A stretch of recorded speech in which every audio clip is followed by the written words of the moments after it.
아마미 선교 세 번째 이야기입니다. 선교는 감동이다. 감동을 전달하기 위해 실천했던 또 하나는 한국 음식 나누기였습니다. 낮에 교인들, 교인 가족들, 지인들, 그리고 한글학교 학생들을 집으로 초청하여 음식을 나누었습니다. 처음 3년 동안 평균 한 주에 한 번씩 초청해 음식을 나누었습니다. 대부분 이웃나라 한국에서 온 이방인의 초청에 흔쾌히 응해 주었고 음식과 함께 그분들에게 다가갈 수 있는 계기를 만들 수 있었습니다. 그리고 실천한 것은 생일을 챙기는 일이었습니다. 교인들과 그의 가족들의 생일을 알아냈고 그리고 그분들의 생일을 챙겼습니다. 그런데 생일 축하를 하기 위하여 필요한 것은 케이크입니다. 그 당시 일본 케이크는 한국의 그것보다 3배 정도 비쌌습니다. 선교사에게 값비싼 케이크를 살 여유는 없었습니다. 그래서 아내에게 케이크를 만들도록 했습니다. 생전 처음 만들어 보는 케이크가 가게에서 파는 케이크와는 같을 리가 없습니다. 일그러진 묵사발 같은 케이크를 가지고 가서 생일 축하를 부르며 진심으로 생일을 축하해 주었습니다. 키미와 아이사레루 타메 우마레타 키미노 쇼가이와 아이데 미치테 이루. 이 노래를 불러주며 축하를 해 주었습니다. 그런데 놀랍게도 10명 중 6, 7명은 저희의 축하를 받고 눈물을 흘렸습니다. 태어나서 이런 감동적인 생일 축하는 처음 받아본다 했습니다. 저는 일본 사람들이 참 사랑에 굶주려 있구나 하고 생각했습니다. 그런데 생각해 보면 한국 사람은 다를까요? 우리 모두는 사랑이 필요한 사람들이 아닐까요? 그런 활동들을 꾸준히 해나갔습니다. 그러자 하나님께서 영혼을 보내주셨습니다.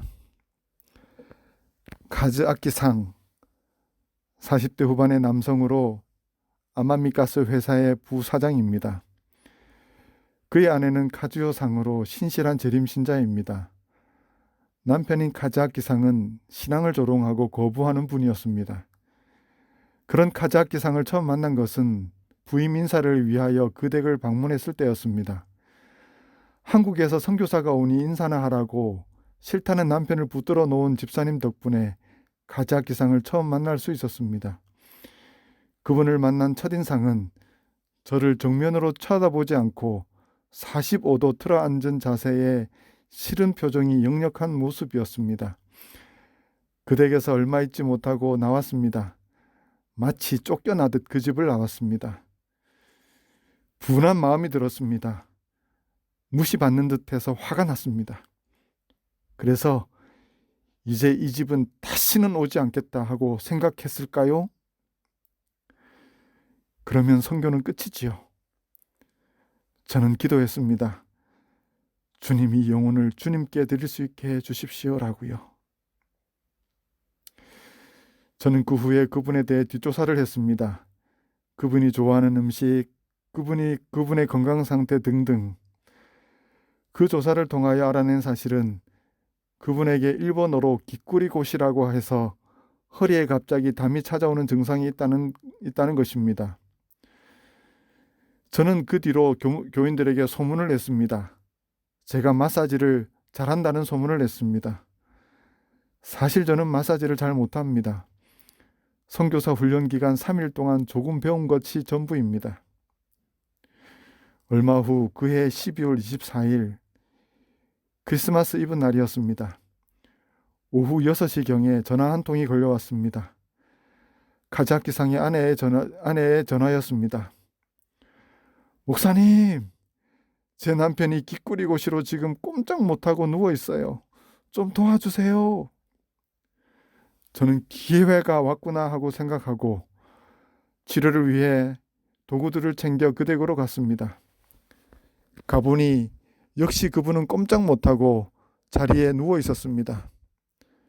기도를 하고 마사지를 시작했습니다. 제가 하는 마사지는 기술로 하는 마사지가 아니라 힘으로 하는 마사지입니다. 40분 정도 허리 위에서 마사지를 정성껏 했습니다.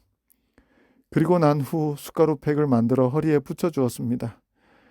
이렇게 하면 약 1시간이 걸립니다. 저는 이런 마사지를 아침 저녁으로 일주일을 찾아가 해주었습니다. 사실 이렇게 치료하면 2, 3일 정도면 효과가 나타납니다. 가자키상의 허리가 회복되었고 회사에 복귀하게 되었습니다. 그런데 한 주 후에 다시 집사님에게 전화가 왔습니다. 남편이 다시 기꾸리고시가 와서 누워있다는 것입니다. 완전히 회복되었다고 생각하고 무리를 한 탓이었습니다. 저는 다시 그 댁을 방문해 일주일 동안 마사지를 해주었습니다. 저는 그해 연말 연시를 그분과 함께 했습니다. 그런데 마사지 치료를 해주고 난 뒤 2주 후에 믿기 힘든 일이 벌어졌습니다. 가자키상이 제 발로 교회를 찾아왔습니다. 완강하게 신앙을 조롱하고 거부했던 그가 태어나 처음으로 교회에 발걸음을 한 것입니다.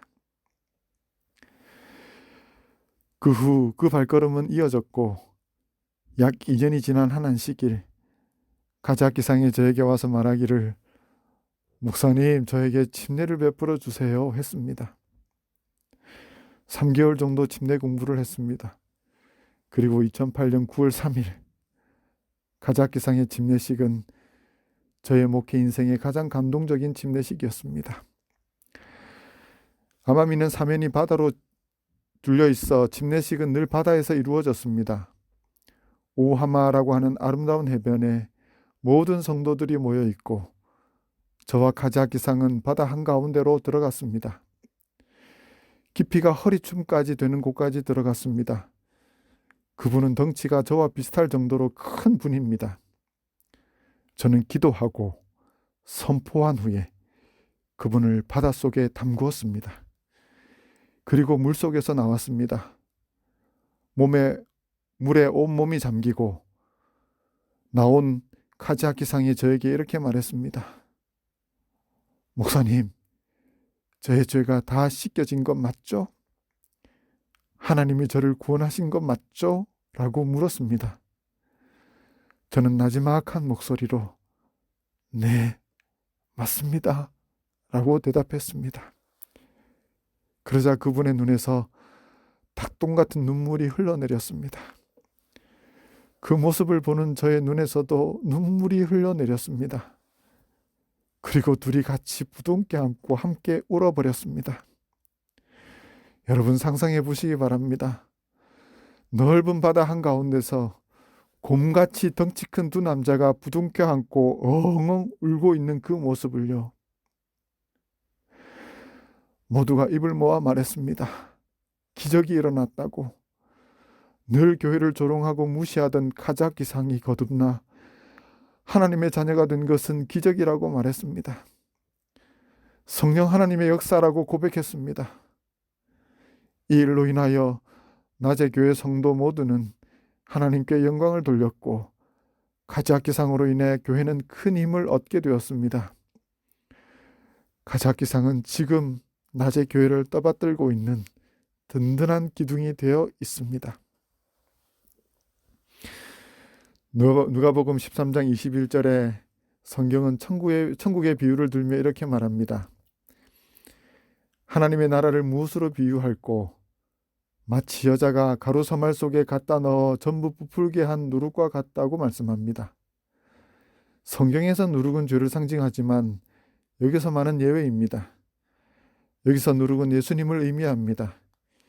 밀가루에 누룩이 들어가므로 부풀어 비로소 변화가 일어나는 것처럼 우리 마음속에 예수님이 들어갈 때 참된 변화가 일어날 수 있고 그런 변화된 마음이 바로 천국임을 설파하는 것입니다.